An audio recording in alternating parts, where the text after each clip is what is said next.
স্বাস্থ্যৰ পৰীক্ষাখিনি।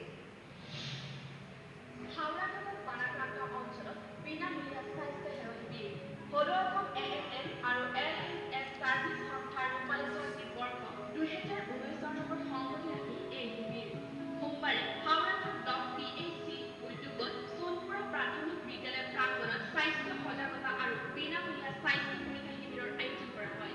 এই শিবিৰত 2 শতাধিক ৰোগীক চিকিৎসা সেৱাৰ লগতে প্ৰয়োজনীয় ঔষধ পাতি যোগান ধৰা হয়। বিশেষকৈ বানপীড়িত অঞ্চল হিচাপে সোণপুৰত এই স্বাস্থ্য সেৱা শিবিৰে সাধাৰণ জনতাক বাৰুকৈয়ে উপকৃত কৰিছে। আনহাতে ANM আৰু LSS সংস্থাই জিলাখনত অন্ধবিশ্বাস ৰোধ কৰিবলৈ বিভিন্ন কাম কাজ কৰি যাব বুলি উল্লেখ কৰে।